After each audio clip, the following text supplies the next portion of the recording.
Well, I always wanted kids, so I decided that if I wasn't married by 34, I was going to adopt. I'm also adopted, and so I've always wanted to have my own family. So as I got older and I was seeing, maybe I may or may not get married, I just kind of still had that intense desire to parent. I prayed about it, and I thought if it works, and I'm able to get a child, then I will assume that's God's will. Finally, the time came when I got the call. I was so happy. I did a dance in the kitchen, and my dad and I drove to South Bend, and we picked up Miss Vanessa.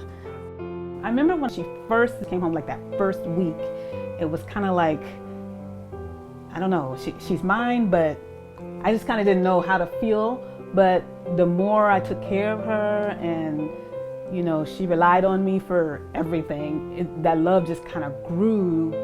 And I would say probably by the second or week, I felt like we were like this. And that picture is her when we went to court and they finalized the adoption. She was 8 months old.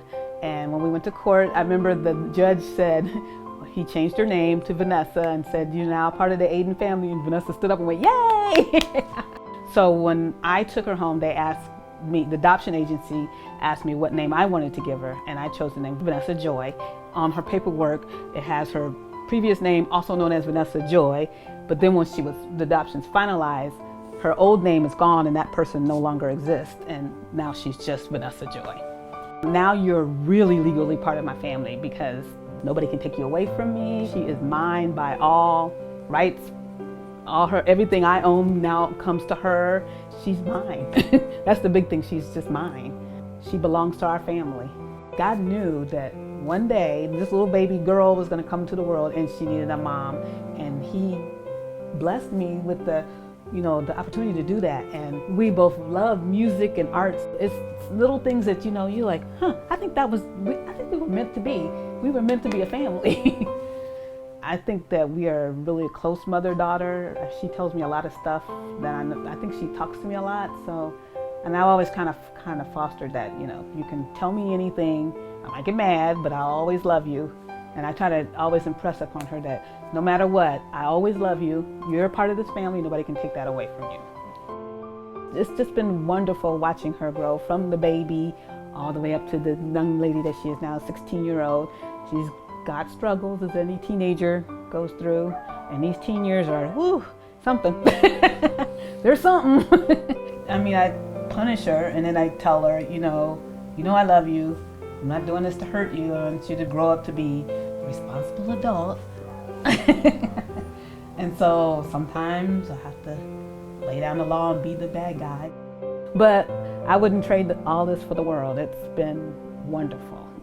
I have a rare cancer, angiosarcoma, which is blood vessel cancer.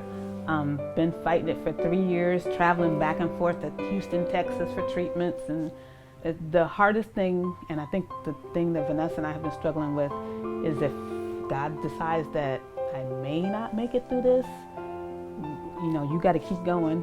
You got to know that, God loves you and He's going to provide for you no matter what. And that's something that I had to accept too. God's going to provide for Vanessa. He's going to take care of her. She's His, just like I'm His, so we don't have to worry about that. So that's the big struggle, but yeah. I hope that she makes it, and I feel like she will because she's a fighter and she made it once, so she'll make it again. It teaches me that even though you might want to give up, that you shouldn't, because there will probably be a better outcome in the end. Part of it was all the teachings and Bible stuff, morality, all that kind of stuff. All that stuff that you taught between the ages of baby to when we were separated, I hope that kicks in. But I had to learn to let go because she is her own person. I do have to learn to trust God. I pray for her all the time.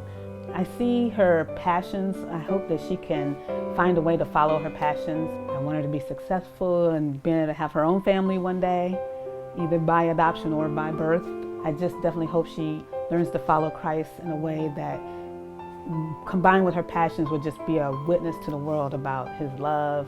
Sometimes you don't always feel God's love because, especially when you're going through months of sickness, really, is this love? But it is, because you have to look back on the blessings and say, okay, He was with me.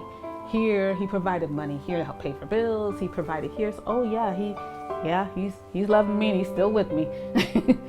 Kind of the adoption process kind of helped me understand that, because you know how we're adopted into God's family. So it kind of helped me see it from another point of view. You know how you can take a person and bring them into your family and love them no matter what they do. You still love them. God's going to provide for Vanessa. He's going to take care of her. She's his, just like I'm his, so we don't have to worry about that.